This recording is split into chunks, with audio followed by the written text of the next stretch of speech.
And thank you, everybody at home. I'm Diane Brady, formerly with Bloomberg, soon to be somewhere else. And we are talking about content, advertising, brands, and new platforms to kick off today. And I'm going to just, it's obviously we're talking about brands as publishers, media as marketers, and all the platforms in between, Google, Twitter, Facebook. We have a lot of news. We have the dress, which I will ask, of course, everybody about. And let me just go down. I'm going to go from the end. We have Brian Tierney, who wins the Herculean Drove Here from Philadelphia Award, former publisher, Philadelphia Inquirer and Daily News, CEO, Brian Communications and Real-Time Media. Next, we have Mark Fortner, Managing Partner and Head of Innovation, Branded Content at Mediacom. Guy Vidra, CEO, The New Republic, made some news yesterday with Hillary and came to The New Republic from Yahoo News. That is the New Republic we're talking about. David Freeman, co-head of digital content packaging and brand partnerships for CAA, and Mike Federle, COO, Forbes Media. So I'm going to start actually, I'm going to do a quick round robin since we've had the dress this week, the latest internet meme. I want to get a sense, first of all, what color did you all see and what did it tell you? Anything about kind of the environment we're in? I'm going to start with you. Blue, black? I saw blue, black. No question about it. And the only thing it meant to me was I saw it in old media, new media, everywhere. And I think there's no blurring between old and new media anymore. Okay. I have to confess that I saw blue black and then got in an argument with someone that it was blue black. They swore it was white gold, and I saw the picture that they saw, which was white gold. So I've seen both. Two pictures. Two different pictures, which I thought was interesting. And listen, I just think it speaks to the power of what viral means, and I think it talks about how, you know, brands, if that's the subject here today, are capitalizing on these meme moments to get into the conversation and remain relevant to their audiences. Guy, you're too busy thinking about politics to be looking at dresses? Right. Yeah, absolutely. No, of course I saw it. And obviously it was blue and black. I mean, come on. It actually, I thought it was really interesting because it speaks to the paradigm shift, right? People are no longer searching out content. Content is appearing in our stream. Right, and I think it speaks to literally a paradigmatic shift that publishers often neglect and don't think about. Mark, I was curious, 116 brands. I think that was what Brand Channel Count almost immediately jumped in with tweets. Yeah, I saw blue-brown, which kind of upset me a little bit. But you and Bill de Blasio going off script. But I think you know, we could talk for days about what happened. I think the sad reality is that people just like to look at pictures on the internet and they don't really care what they are. And it's just, that was the interesting picture that day and everybody looked at it and wanted to talk about it. Okay. I saw the white gold. And I think what was also interesting for me was just how everybody from, you know, new media, old media jumped on this, because I think everybody they thought this was an important conversation going on in popular culture. And I wanted to have that badge on my front of my newspaper that day. So, okay, I'm going to go back to Forbes. You guys are all about hits, lots of hits. And it's interesting, you've been a pioneer in this whole area of branded content, most recently for putting a Fidelity ad on the cover. And I read a piece by one of your colleagues talking about this new model for the newsroom. He called it the Stargate model, after, I'm sure, the great film, iconic film, Stargate. So give me a sense, what is that exactly, and what does this mean for brands? How should they be thinking about what you're doing now? Yeah, so a couple of things we've learned by being innovators with and doing different things over the years is that you can usually measure your success by the amount of rotten tomatoes thrown at you or the chorus of boos that you initially get whenever you try something new. And the cover you're referring to, yes, has the Fidelity.com brand voice, or Fidelity's brand voice mentioned on the cover, and then inside is an editorial piece on which is a brand voice piece by Fidelity on mapping out your retirement. And Fidelity didn't pay for that. That was the choice of the editors to put it on the cover. It was the choice of the editors to put it on the cover, exactly. And it was interesting, 2 weeks later, we saw a cover treatment on the New York Times magazine section, magazine, with a Fidelity ad on the cover as well, just in a different format. But the reality is you've got this major shift going on towards thought leadership, which away from product marketing, and different people are managing it in different ways, but brands want to get involved in the conversations that are going on about them and about their industries, with or without them. And Brand Voice, what we created, was a way of giving them a voice in the conversation, and it has been a kind of one of the founding concepts of Forbes.com when we relaunched it 5 years ago. And anything you want to say? Is there anything about this? What is so new about the model? How does it for the newsroom itself? Because you have had brand voice for some time. So what's the latest evolution, and how is it different from any other newsroom? Yeah, so the new newsroom is a concept that we've aligned the newsroom around a contributor model where we have 1,500 contributors writing directly onto a technology platform that's a proprietary platform that we created. And we have 3 different groups writing onto that. We have the contributors and writers from Forbes writing onto it. We have the marketing partners writing onto it. And we also have users writing on it in terms of comments and everything else that go on there. The Stargate analogy, which I'd need a really good slide to explain this clearly, but the concept is we've got— No slides. No slides, exactly, but it's going to be difficult because it's a little bit like an Indiana Jones, like he'd find in the bottom of a Mayan ruin, and he'd shift some rocks this way and that way and this way, that way, and the door would open. Is this idea that we're creating all of this content on many different subjects.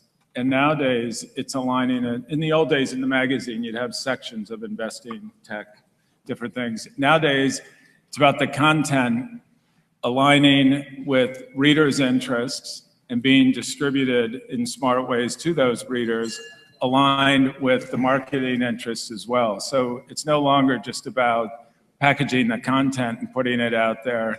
Is we have the ability to kind of shift everything so we can put the right content with the right sales message, with the right distribution, which might, if we were looking at a brand voice piece of content, might include optimizing it across, or our social team putting it onto LinkedIn and using Outbrain.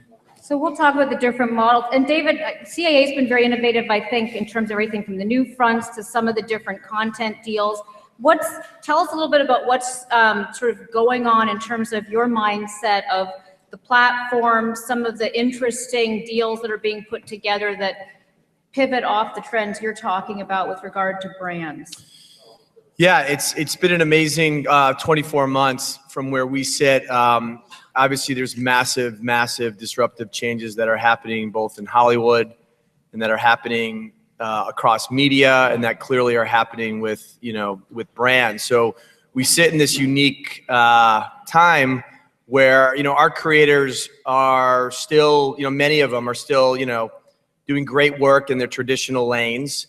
But a lot of the opportunities they have and a lot of the ideas they have really don't come to life that quickly and sit on shelves for quite a long time. So digital distribution, being a commodity to a certain degree now, has given our clients a whole new world to which to play in. And a big part of that world is working with brands. We're trying to advance the conversation, and we spoke about this a little bit when we huddled before our panel this morning, to move away from the word branded entertainment or branded content. And how do we come up with a new name for it yet? I haven't yet, Diane. It's only been 10 minutes since you asked me that. I'm working on it.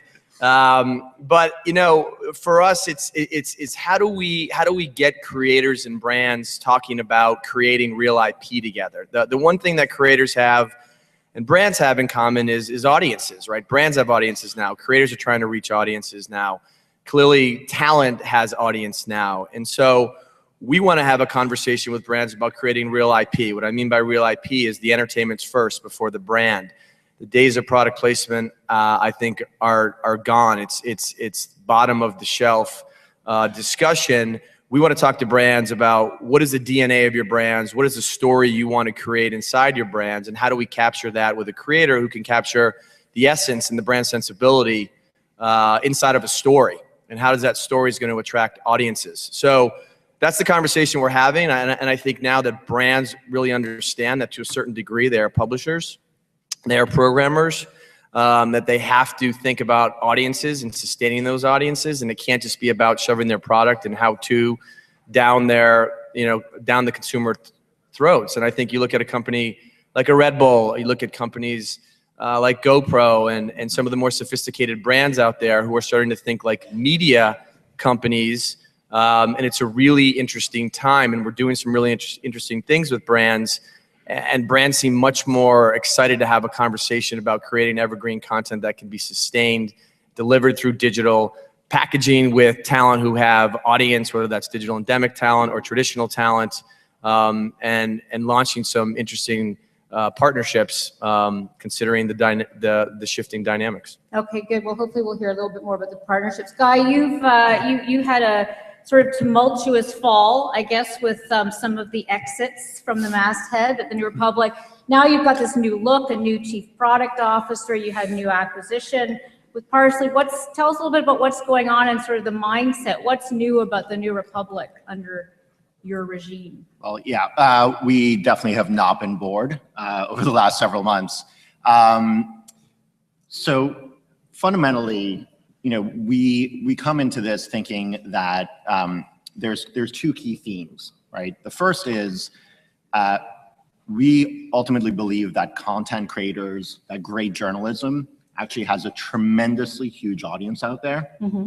I think over the last, decade or so that I've been in publishing, we have seen a lot of gnashing of teeth and a lot of hand-wringing and a lot of concern about the imminent demise of great journalism. I just don't buy that.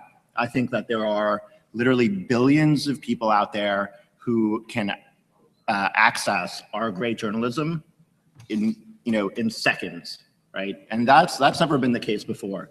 So we think that the audience out there for the great journalism that we do is tremendous, right? That's one key theme. Was the issue distribution? Because the circulation had been shrinking prior to.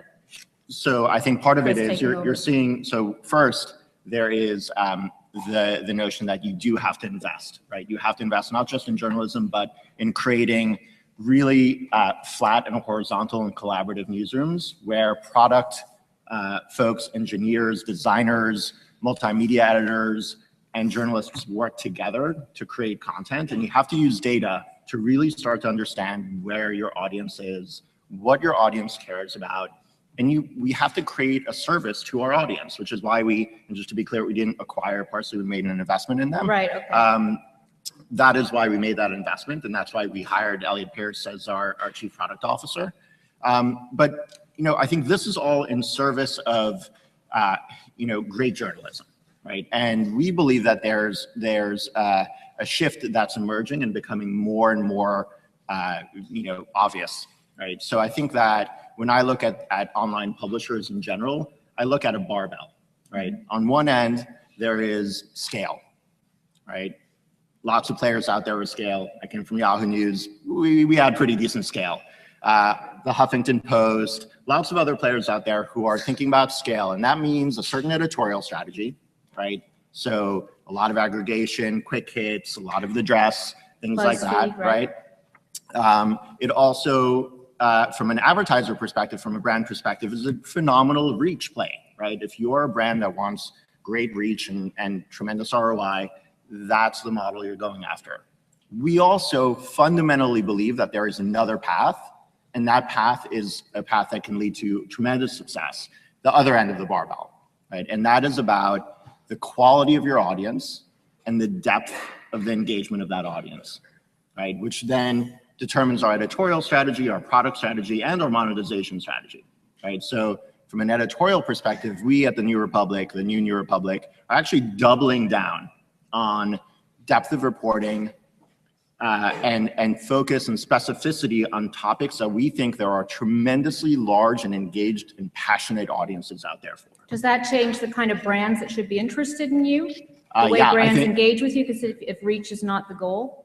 Well, reach was never the goal at the New Republic. Right. I think we always had a very highly influential and very coveted audience. I think we have an opportunity to expand that. Okay. Right. So that leads to from an editorial strategy to a product investment strategy. Right. Bringing in both people with specific skill sets to build product that can lead to deep engagement. So when people do find us in their stream, right, about writing about a topic they deeply care about, once they do find us and come to us, we have to really engage them deeply and have them spend a tremendous amount of time with us, not just time, but also engaging with us, sharing, commenting, right, distributing it.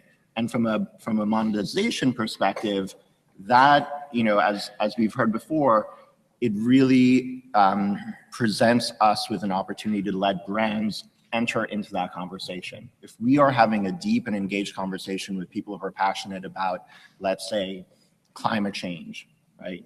We think that there are definitely brands, not every brand, who will absolutely want to be engaged in that conversation, and we want to let them, have a place on our platform to put their ideas, get involved in that conversation, put their content in front of our audience. Okay, and so Mark, you've had 18 months MediaCom, and it's less media buyer in my mind now and more about the brand and entertainment. What do you find works? Can you give us some sense of what you've found to be particularly innovative strategies that you've seen, that because there's such a tsunami of stuff everybody's producing now, everybody's a media company? Yeah, it's a good question. I think that there is a tsunami of stuff. I think that's sort of well said. We've actually found that of all of the branded content that's created on YouTube, 50% is seen less than 1,000 times. So I think what's happening now is brands think that they're publishers. They're not really publishers. So they're creating all this stuff. Nobody's really watching it. Nobody really cares. And there's some of these things that, I think, Jean-Claude Van Damme's Epic Split is a great example of something that really did work. And it was a great video. It showed how the Volvo trucks actually worked. If you actually look on the YouTube page, there's videos of actually, how the mechanics of the truck work, and they have an incredible amount of views. So people saw that, they're interested to learn more. I think for us, when we, content obviously comes up a lot. One, it has to be connected to distribution. That's the most important thing. But does distribution mean media partner? What is distribution? It can be anything. It's just, if we create something, it has to have a purpose in the marketing mix. So there has to be an audience that sees it. But more importantly than that, what we're doing and what we're seeing is that sometimes the way you think about your content strategy can change your marketing. And so content isn't just a video that you put out. It could be something that is connected to a live event that you wouldn't normally do. It could be some interactive experience in Times Square. It could be a way of talking about your company because you're now creating content that you hadn't thought about. We have one client I won't name, but we just wanted to do a test to create some content with them, and it was really successful, and it actually reframed the way they thought about their marketing. So we like to think about, like, what's the purpose and how can it, serve the greater good as opposed to just making. Okay. Brian, you talked to a lot of clients, and also you're very well versed in the newspaper business and did a lot with Philly.com. Where do you see, there's a lot of money being spent, sprinkled across a lot of new platforms and shiny new toys. Where do you see the smart money going in your mind and the dumb money? Give us some sense of sort of what clients are telling you and what you're advising them as well in terms of how to be making good bets in this particular environment. Well, you see a lot of, from time to time, you see CMOs talking about content because it's a box that they feel they need to check, and they create content. And frankly, it's kind of boring. And if you have to go back and have the conversation a few months later, it's, well, how much traffic are we really getting? And you do the dollars and cents and the valuation, and it's hard to do it. I think one of the things you're saying is you have to have great connectors. So you have to be linked with great brands, like some of the brands here. Some of the newspaper brands are as well. And you can't forget the importance of making it interesting and making it and engaging, you know, and finding other ways to get people to come back to it. You know, perhaps just, you know, something that you can play or do after you've read it and learned about it, things like that. But I got to say, one of the great things, you know, when you're defending a large business, you know, which is what a lot of big media companies are, newspapers as well as others, you know, you tend to kind of be in a defensive mode. What's great now is when I see newspapers, particularly who I have great relationships with, and we represent the Newspaper Association of America, is that they're realizing we have a powerful brand. So you see like Tribune Publishing, Chicago, LA, they're really embracing innovation, and they're doing things that they wouldn't have done before in terms of native with video, et cetera, which, you know, when you have a traditional newsroom, which is why they win the Pulitzer Prizes, et cetera, as I had in Philadelphia, some of that is kind of scary. And, you know, and that line blurring. In fact, one of the, I had a great editor I recruited who's still there, Bill Marimo, two-time Pulitzer Prize winner. You know, when we started to put ads on the front page, one of the things I did is I, you know, obviously showed them the New York Times had the neediest cases, et cetera. And I promised that they wouldn't be, you know, 2-for-1 deals at Sleepy's kind of thing, that they would be elegant advertising. But I also went back and found newspapers from 80 and 100 years ago. And I said, gee, look at this. They had ads on the front of the Philadelphia Inquirer in 1880. So it's really, we're kind of going back to our roots. And of course, with newspapers, the challenge is when I got Citizens Bank to sponsor a column in the business section, 365, within 5 days, the columnist wrote a story about the salary of the president and CEO of Citizens Bank, which was not where he thought his ad was going to be running, and underneath it, he's being slammed for his increase in salary. So I go back to it. It's about being entertaining, never forgetting that. You know, never forgetting that even though your client wants to communicate X, Y, Z, we got to do it in a way that somebody's really going to want to read it, engage with it, send it on to other people as well, because there's a lot of boring stuff and money being wasted out there. And so I want to go to, I'm thinking sort of in terms of not the Pulitzer, but say National Magazine Awards, what in terms of the aspiration of Forbes, and your top contributors are not necessarily Forbes staff. In fact, I think it's a tech writer that's one of your, he's a journalist, but he's not on Forbes staff. Give me a sense of sort of from the Forbes content point of view and brand voice. When I come to you, how many advertisers are coming to you for the Forbes content that's generated solely by Forbes, and how many are looking at Forbes now as really sort of a partner in helping them to, as Brian say, elevate their own content? Because every brand wants to be a thought leader, not everyone, but a lot of them do. So how should they be looking at you, and how do you help them understand the right way to position their brands? Yeah, in almost all cases, they're looking at us in both ways. As you know, if you ask a marketer, do you want the right 10,000 or 100,000 people, or do you want the 10 million people? They'll say both. So the barbell, they want all in. So they want both sides of it. And but the way we're working, as Brian was saying, you know, everyone's a content creator these days. Marketers are all content creators. And one of the lessons they've learned that it's not easy to make good content. And what we've done with brand voice, the concept is, just as it says, in the brand's voice. The same as our contributor network is 1,500 independent writers who are freelancers who write to the site. Many of them are paid, many of them choose not to be paid. And they write in their original voice too. It's all under the Forbes brand. But that brand voice is a distinction in that, as I said, we're in the early stages of the shift to thought leadership away from the Sleepy's product. It's sort of nothing wrong with Sleepy's. I don't. Yeah, no, Sleepy's is a great place, but it was a. It's not on the front page. And as we shift through that, marketers are going to learn to get better and better at producing content in an authentic voice, you know, in a quality way that contributes to a conversation rather than interrupts conversation. Is there an example out there, Forbes or otherwise, that you think that's best in class? I mean, it doesn't have to be the best, but give us an example of what really works, or even that hybrid model you suggested. So, you know, again, our readers will determine that in many cases. And then I'll give you an example where we helped a marketer achieve what they were trying to do.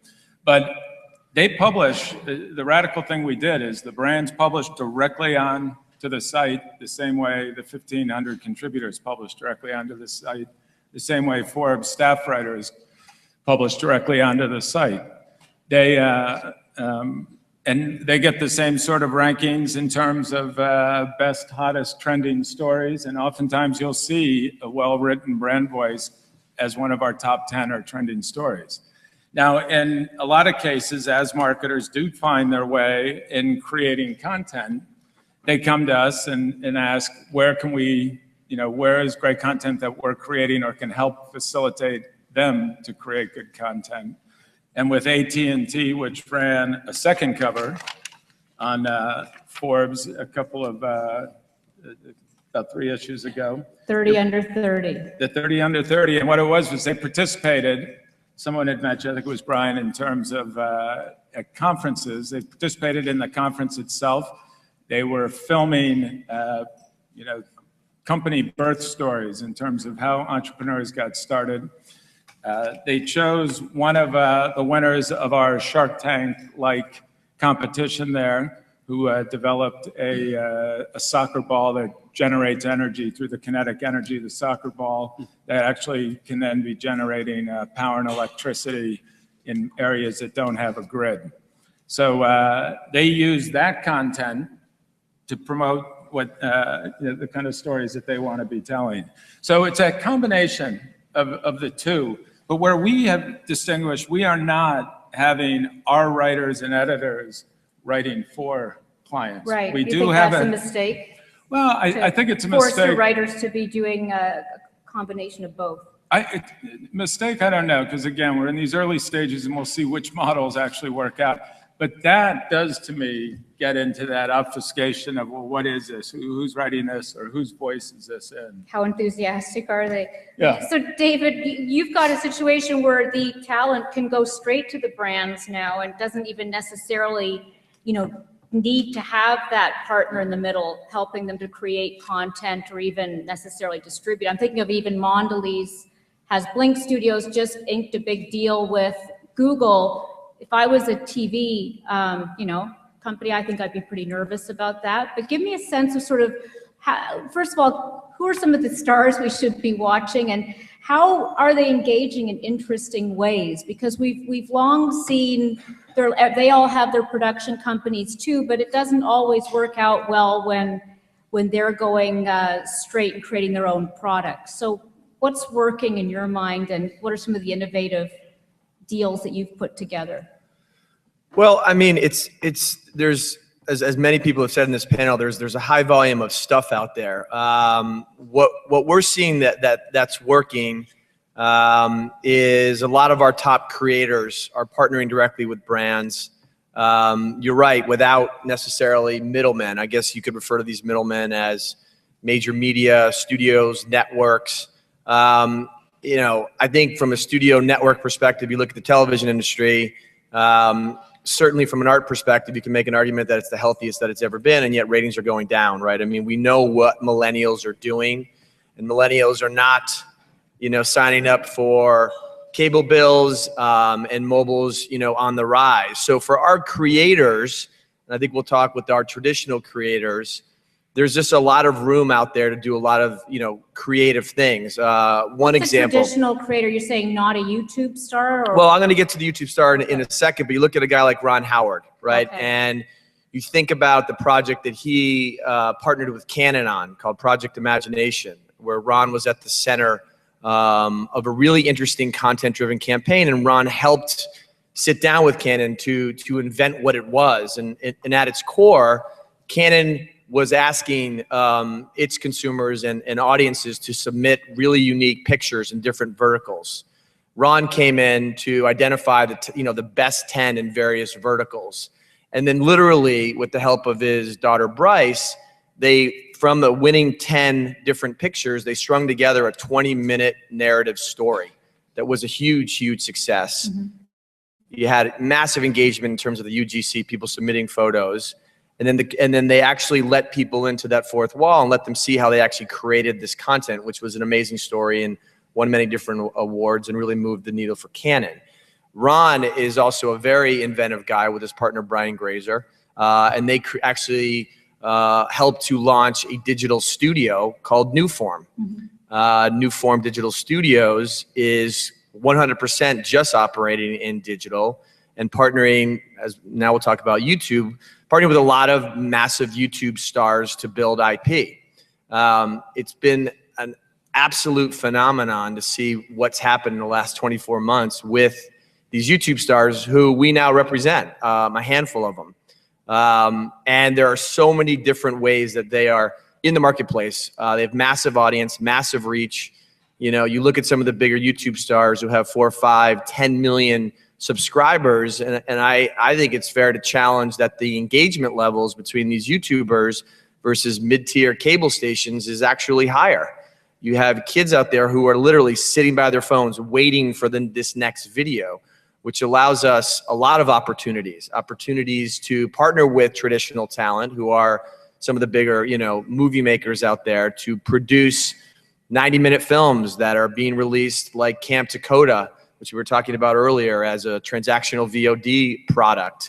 The YouTubers are doing tours, they're doing books, they're doing big brand deals, they're launching merchandise. They are brands and businesses unto themselves. It's almost the new way that talent is found. And for a while it was, okay, which of these YouTubers are gonna, you know, jump over into traditional TV and film? And I think some of them will. And we all know about Grace Helbig, and she's a big YouTube star, was born out of YouTube and now has a show on E! But I don't think it's really about that for a lot of these YouTubers. I think, and I should say YouTubers and Viners and Snapchatters. I mean, it's not just YouTubers. Let's talk about digital endemic talent. They're comfortable on their platform. They don't need to go and be the host of a TV show. They don't need to necessarily jump into films. Do they want to, you know, experiment there and have that be a part of their business? Yes. You look at another example. Marriott just created Marriott Studios.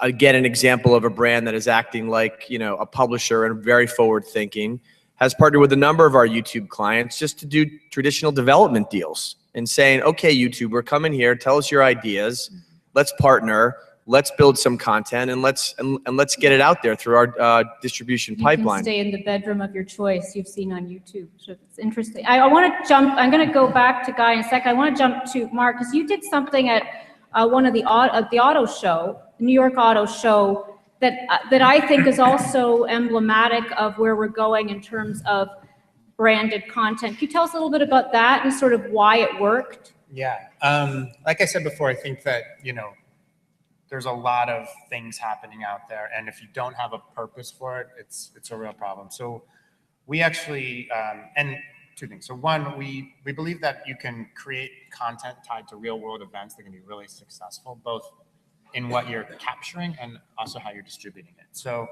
what we did this past year for Pennzoil is we went out and broke the land speed record in a production car. So we actually did that with John Hennessy. We broke the land speed record in a car, created a lot of press around actually breaking that record. And then what we did is we created an hour-long film that we produced that had, you know, the history of breaking all the land speed records. We had celebrities in there. We had all these old-time car guys who were really famous in the industry. And what we did is we created this film. We partnered with National Geographic, who we didn't pay to run it. They ran it because the quality of the content was so good. Then we created advertising within that. But aside from that, why it worked so well for us is that we created an event at the New York Auto Show where we launched the film. And if you think about the New York Auto Show and you think about a company like Pennzoil or product like Pennzoil, you have, you know, Mercedes is there, BMW, Tesla, there's all these stories out there. There's not a lot for an oil to talk about. So we launched the film there, and because we had all these old time guys, we had John Hennessy, we had this amazing story, we were able to get a lion's share of the press to our event, premiered the film, and the amount of press we got just at that moment. So how do you measure success for Pennzoil? How did they, what metrics were they looking at? Was it just buzz? It was a couple things. So we were able to measure, you know, we ran the documentary actually 30 times on National Geographic. So we were able to measure 30 times. Yeah, we were able to manage, you know, to look at, you know, the media value of that is one. The second part is we were able to look at what we were able to generate in terms of PR awareness and buzz from a social perspective. And then the third thing is, if you go around Shell offices around the world, there's a 5-minute clip in the lobby that's playing of this movie. So, Okay. It can work in a lot Employee of engagement. So Guy, that gets to my point about measuring success, because I am intrigued by the investment in Parsley. Just even how do you think that the metrics out there and the way to analyze success, we talked a little bit about this. What's missing? What's frustrating to you? Because I think that to some extent we understand that reach is one thing, and how do you measure engagement? Everybody seems to have their own metrics, and you don't always get that much clarity from some of the platforms that people are on. Sure, yeah. I mean, I do think it's incredibly frustrating. I think, thank goodness we are moving, I believe, into a world where media buyers and brands are becoming smarter and smarter about their spend, right? And about trying to make sure that they're getting the right return on their investment. Versus programmatic. Well, look, first of all, the move towards viewability, right? Which was, I think, as publishers and brands out there, it's phenomenal, right? The notion that as a brand, you could buy display advertising and literally 80% of your spend is not getting an impression, right? No one's even seeing it. So I think that speaks to a definite shift towards measurability and impact and trying to understand that. And I believe, and one of the really important reasons why we made the investment in Parsley is that I think there's definitely a shift away from impressions and clicks and measures like that, which were frankly the only language. Yeah, that 1 second impression, a 2 second impression. Yeah. I mean, that's not success, right? A click-through rate is a measure of one specific tactic, right? And is definitely not the end all and be all. So, we definitely are much more interested in measures like active engage time, right? Like, how do we know that someone is on a given article or right next to a brand advertisement and is actually engaged on that page? Are they interacting on that ad without even necessarily clicking on it? Right? These are the types of measurements that we need to, as publishers and frankly as brands, start to embrace. And I think that it is one indicator of a shift. I think branded content, right? The notion of brands as content creators, I think there's different ways of defining it, but brands as content creators is the other measure, because I think that, we have to get to a place where we're moving away from display from a publisher perspective. When I look at the shift towards consumption on mobile, I think anyone who's been a publisher understands that it is an incredible shift, and it is frankly scary as hell for publishers from a monetization perspective. And 60, 70, 80% of page views are occurring on mobile. Display doesn't really work on mobile. Right. And so Brian, weigh in. I'm going to take questions from the audience too, so just raise your hands. I'm not sure if we have a mic or if you want to project, but how do you measure success? Anybody else can weigh in too, but we've talked about confusing motion with progress. Yeah, and I think there are certain measurements. Like, for instance, we're doing something for the second year with Condé Nast with Brides Magazine, where they're taking this powerful brand and then having a multi-month promotion with advertiser support about and it ends in a live wedding. So people post their personal stories. They're very heartwarming. And last year, I think we had 50,000 registrations and over 400,000 votes for this kind of, so then you can actually measure it, and that's great, and it's great for the magazine to be forward thinking. I used to love to have advertising when I was my old agency, Tierney Communications, and I look around some of the Verizon. We created James Earl Jones. We were the first global agency for Deloitte. I loved advertising. I used to really be glad I didn't have retail advertisers, because they'd say we didn't sell many beds at Sleepy's, and yikes. I like the brand part of the advertising business. It was easier. I meant that facetiously, but that was a really great part of it, where your attributes went up. And I think So one of the key things for us on the media side of the business is to remember what it's like on the client side of the business. And that perspective was helpful of, why should they care about this? I mean, are they going to, in the end, sell more things? Sooner or later, that is kind of the math that comes out. We spent X millions of dollars. What did we get for it? And I think that, to relentlessly, one of the things that we would tell our salespeople when we were talking is, let me think about it. I know you want to sell more pages, more banner ads, et cetera. But think about it from the client's perspective. What are they getting out of that? Come up with creative ideas. Come up with something that hasn't been done before so that they can really get some results. Do we have questions from the audience? Just raise your hands if you do, and otherwise I'll just keep going on. So raise your hand, I'll acknowledge. But one of the things, I have to go back and think about old-fashioned journalism, and for example, the whole realm of people like to feel good about content. They like inspirational content.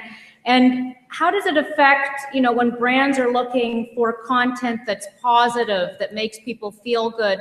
Where does that put the journalism in the equation? I sometimes wonder if that's why brands like Gawker perhaps have struggled. Mark, you have some? Yeah, no, it's actually interesting because what we're seeing, and we're a big part of, is there's a shift towards sort of not so much of the celebrity type of content and the real human story content. And when you look at the landscape on YouTube and what are the options for distribution, there's very few that do that. So we do a lot of work with a company called Soul Pancake, which is a YouTube channel, and they are just dedicated to feel-good content. And we're probably going to make 20 some odd pieces of content with them this year for various brands, because they're one of the few that actually do that. And we're seeing a huge shift to that kind of content really resonating, where it's somebody that you can actually identify with, and we can also control the quality a little bit better. I think one of the challenges that we've certainly seen with YouTube stars is it's very difficult to control the quality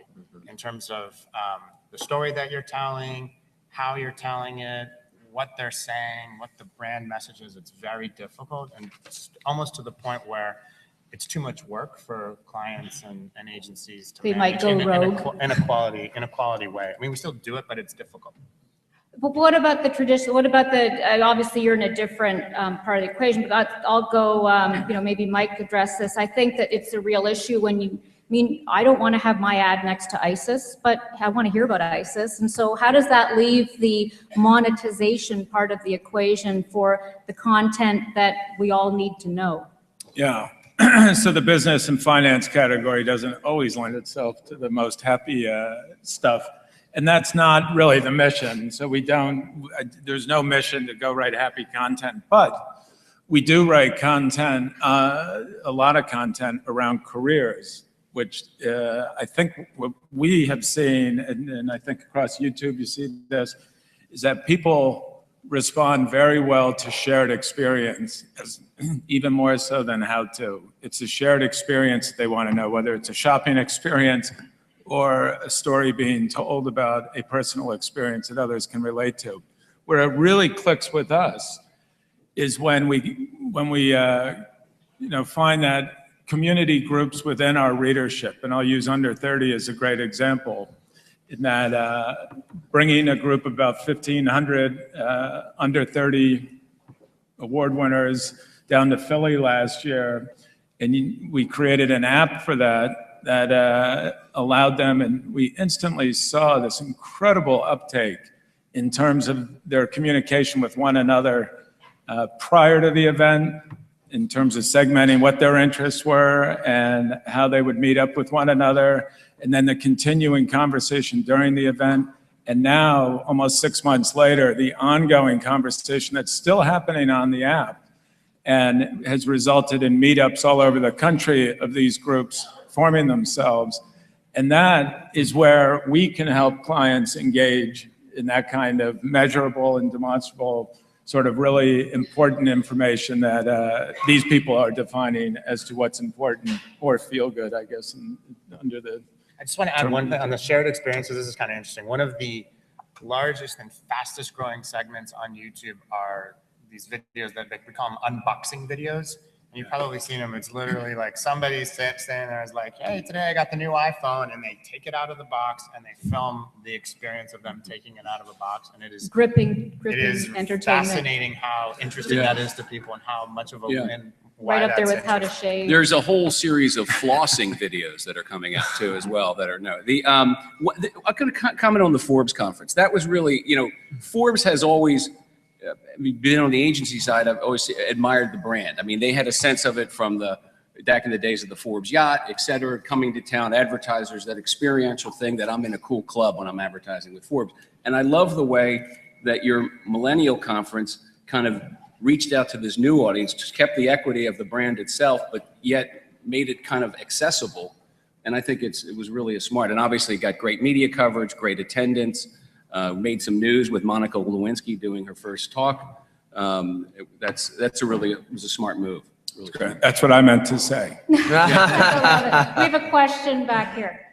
Hi, my name's Paul Slatkis. We've been doing branded, or some people call it native content, for 16 years on the internet with just good news. And most of the stories that we have, thousands of them, are from public relations companies that are public relations of major brands in the world.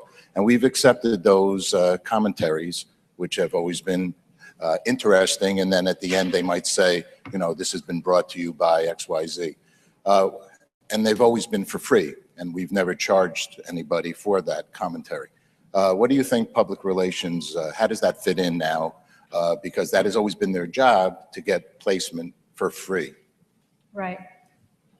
I mean, With or PR. PR is a huge part of the marketing equation right now. It's more important than ever, and it's more important because within the world of PR, there's so much that can be done today that couldn't be done before, and you're starting to see a massive shift now to you have PR agencies that are creating content. They're doing social media because they understand crisis management. They understand how to work with celebrity and cause, and they can start to bring all of that together. So there's, in terms of what can be done, and we always look at, whatever campaign or whatever we're doing on the media and marketing side, the PR layer on top is one of the most important things. Yeah, I would add that as we're working with brands, that earned media piece, when we're talking about ROI, is huge. And how media can drive viewership, how earned media can drive views is a huge part of the equation. And that buzz factor is always discussed when you kind of go over an ROI with a brand after a campaign has launched. So I agree with Mark. I think it's hugely valuable, and I think it's been interesting, to his other point, how PR agencies are at the center of the content discussion. My previous job before CAA was I ran a branded content division inside of Edelman, and they're right in the middle of content creation and trying to own that conversation, for a brand. So, I think the role continues to grow in importance. It is. My background, so first was in public relations. I ran the Golan Harris office in Philadelphia, then got into advertising. And 25 years ago, PR was kind of the publicity, that's what it was. And it was and a lot of it wasn't very strategic. They were kind of the baggy pants comic of the entertainment world, if you will. And what I'm seeing now after these other roles as publisher and now back into it, and under the name Bryan Communications, Real Time is our digital part. We talk about what we're about is telling stories. So we have people with advertising skills, we have people with deep digital knowledge, and it's not a bad thing to be a quote PR firm anymore, because clients realize I just need to wrap my story. I got to come up with a compelling story. I have to be tactic neutral, if you will, tool neutral, whatever's going to work. And that's an exciting part. I want to call back the idea though of content. Must be 20 years ago, we created for Marriott something when they were a client, the Marriott Business Travel Institute. And we did a survey, and we were 100 people, about what we were able to say is businesses spend X billions of dollars on travel. They spend hundreds of millions of dollars making sure your expense account is accurate. And yet they spend no time or money on dealing with the impact of travel, brought to you by the Marriott Business Travel Institute. You're looking at the executive director at the time. Anyway, it was a letterhead in my drawer. It's actually, and we got unbelievable coverage because we found something interesting, and then Marriott came out with a booklet about how to deal with stress, how to deal with all kinds of exercise on the road, loneliness, etc. It was a different take. It's like the Michelin Guide, isn't it? It was, yeah. I mean, GE presents. And what was really controversial at the time was convincing Marriott that they should put the numbers in the back of it. We had all these airline numbers of other hotel chains. At first, they're like, "You got to be kidding me! We're going to put Hyatt in the back." I said, "You know, it really, to keep the veracity of it, to keep this to not be a sales piece, it'll be more effective if we do that." And they agreed. Of course, we made sure the numbers were wrong by 1 digit. But anyway, That's no, right. seriously, the numbers were accurate. The numbers were Well, accurate. I want to pivot a little, and then other questions, just raise your hand. But I want to ask a little bit about the tools, since you mentioned it. You know, we haven't talked about the platforms. I think Facebook just exceeded 2 million advertisers, I believe. We have Twitter, Snapchat, as you mentioned. Give me some sense as to what's intriguing. There's people basically are trying to spread their money across multiple platforms. New ones are emerging. What do you find particularly effective? I mean, I know we don't want to pick favorites necessarily, but I'm going to start with you, Mike. Give me some sense of sort of the universe out there in terms of your own strategy of getting even the Forbes news out there that's perhaps underappreciated or overhyped. Yeah, so 2 parts to that question. One, as far as platforms go, we've created our own proprietary platform on which other publishers are now publishing. But so you mean using social media and then we're using, yeah. Exactly. But the point in that is, you know, we have 50 marketers publishing onto that platform through our Brand Voice program. And then we have licensed partners whose whole sites are on there. And part of this platform is the social outreach. Part of the value proposition. Part of the value proposition is how do you get content into the social stream and part of the conversation. So for us, it's interesting, depending, like the under 30 example I used, Facebook was a huge driver of that, kind of distributing that content. On content, you know, I think it was about 25% of the traffic, where normally Facebook's pretty low for a brand like Forbes, or lower. But then LinkedIn, we are often the most shared content on there almost every month. And a lot of that is around career and career advice. Because a lot of the contributors are on LinkedIn too. It's influencers, and they're... Well, they are, but it's the point that people don't necessarily come to Forbes. It's the content finds them through all the distribution networks. And so, as you know, and the whole setup of the contributor platform is creating networks within networks. We reward, the way we pay our contributors is by the number of unique visitors, not page views, unique visitors they get, and they get a premium on a returning unique visitor every month. And the clock is reset each month, and so they continue to make money each month. And it's that unique visitor coming back again has about a 10x value to us, because it does create this, you know, these networks within networks. You can make a lot of money as a top contributor. Oh yeah, no, okay. there are plenty of them making over 6 figures as a freelance. David, what's intriguing to you? I mean, as you look at all the different options for clients, anything that you think is sort of emerging even as intriguing new platform? Yeah, I mean, useful? You know, for our clients, it's incredible, right? I mean, there's more places to drive more stories.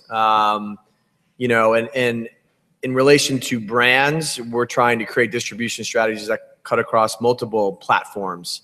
And now we're having really interesting discussions, early discussions with Facebook as they're moving into video, and what does that first big content play look like, storytelling play. I know content means a lot of different things to everybody up there. Twitter just bought a talent agency too. Twitter bought Niche, which I think is a hugely, you know, smart move, because, you know, Niche is connecting those Viners and those YouTube stars with massive audiences to brands.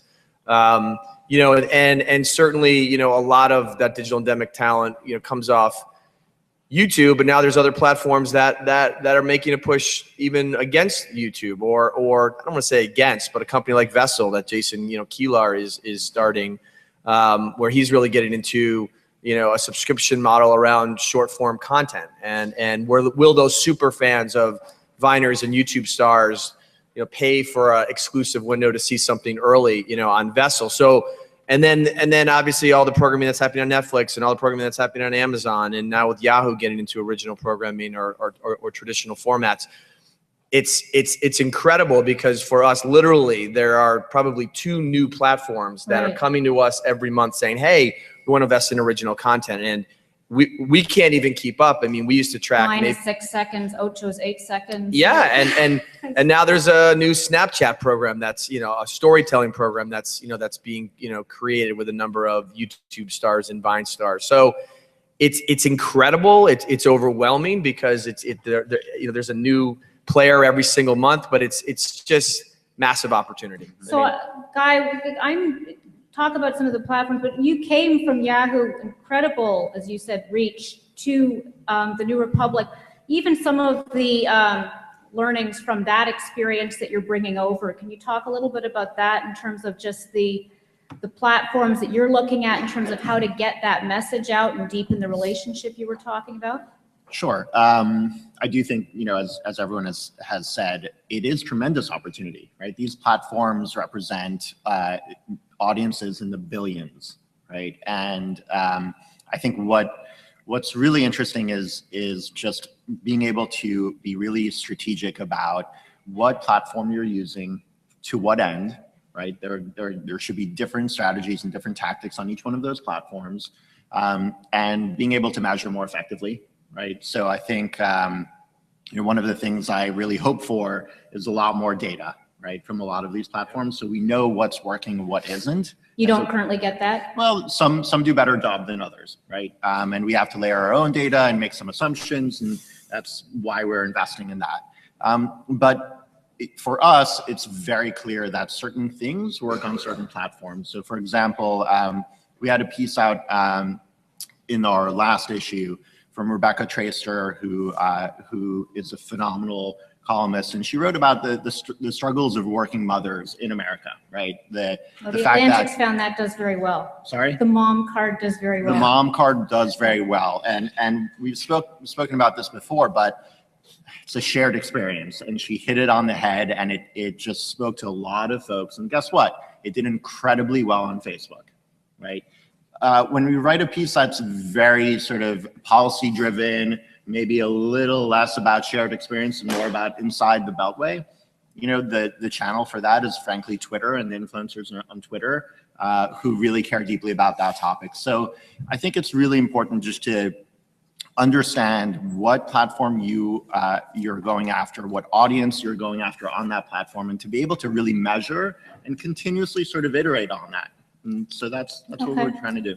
Mark, Brian, do you guys want to weigh in terms of particular platforms? Yeah, we work with every platform. The 2 that are really interesting right now is Snapchat Discovery. We're doing a lot with them. That's a very interesting space. Facebook, why? Can you give us a sense of, just before you go into Facebook, just what's the audience that's there, and you know, they care about it, and it's somewhat of a private experience, so kids like that. The other part is Facebook, and you know, Facebook's new video product is pretty incredible. I think that their timing of launching it with the Ice Bucket Challenge, like that was sort of just all of a sudden was in everybody's world. But I think, you know, to answer your question, we see one of the big challenges is what is right and what looks right. There's a very big difference, and a lot of times what happens is if we're talking about content, you know, a client or whoever, a brand might, you know, want to create a piece of content and have it on a YouTube channel, and that number of how many views is the most important thing. And we could say, well, that's great, that's X number of people, but we can also have a really targeted audience on Facebook. We can have, Hulu's got a new product, we can put it there, and we can start to distribute this content in lots of different places, which is the right thing to do. And we'll show them the rigor and the science behind that. But then there is that emotional thing of, wow, I need those YouTube views because I can go to my boss, I can go to whoever and say I got 10 million views on the video. And that's something that is a struggle in the industry of how to get around that. Okay, Brian? Yeah, I think there's so many, we have I think it's valuable for a brand, especially if they're trying to kind of position themselves as innovative and things like this, to grab onto the new platforms, as long as it's not off message. So for General Electric and Mechanism, we did something a couple of years ago with Instagram that was just starting, and it was a photography contest about how, you know, when you think of General Electric, you're not thinking about photography contests, but it increased their likes by 88%. For one large advertiser or large company, which I can't mention the name, but they target men in the 20 to 30-year-old age. So we're talking now and very much interested in being one of the first involved heavily with Tinder, because it really fits, you know, so there's a value because it's. So they will launch the campaign on Tinder. Yeah. And, you know, Tinder has said that they're interested in possibly doing these, et cetera. So that's, you know, and it really fits their audience. And it also gives them a chance to kind of have a different kind of conversation. They have millions of people who engage with it, but it's one way, and they want to kind of broaden it. Okay, So great. Well, so our time is up. So we started with a lightning round. I want to end with a lightning round, and just give us a sense of the takeaways that you think. We're obviously in a very disruptive period, lots of opportunity, lots of confusion. Give us what you think are some of the important things to think about, or even help us see around corners a little bit as to what's intriguing to you. And I'm going to go back to here. So Brian, I'm going to start with you. Great. I go back to the key things, which is what are we trying to say, who are we trying to reach, and are we saying it in an interesting and creative way? Are we really engaging people? That's the key measurement. There's a lot of stuff being created and nobody's looking at it. Mark. For us, it's very simple. It's, you know, whenever you create something in the marketing mix, you just have to ask yourself why. Why are we doing this, and what's the purpose? And if you can't answer that, then it's a flash in the pan. The existential question. Yeah. Guy? The shift towards mobile is going to absolutely, over the next, you know, X number of years, it's not happening today, but pretty damn soon, is going to have a tremendous impact on display advertising. So brands and as content creators is the most important shift and theme to be focused on today. Okay. I think for brands and for content creators or brands as content creators, they have to think about what shared storytelling means, and how those stories going to be shared and liked and talked about in the across all the different platforms. I think from a branded content perspective, again, I'm using that word even though I'm trying to get rid of it. Own your audience. Don't just rent your audience, you know, because then you can consistently program to that audience. Renting, I think, is dangerous. And then I think, you know, continue to watch to how these digital endemic stars are going to really move the needle for brands and grow their audiences by leaps and bounds. Mike, last word. Good. I agree with all those, particularly the mobile comment, because that's going to affect publishers in a gigantic way. But I'll add that you know, to maintain an iterative daily process as opposed to huge changes every year and, you know, big redesigns and things like that. It's a daily process that is a combination of edit, tech, product on the ad side, on the edit side. So it's not these momentous big PR events anymore. It's a daily iterative process. Great. Well, thank you very much. Please join me in thanking the panel, and grab them off stage if you had other questions. Thanks again.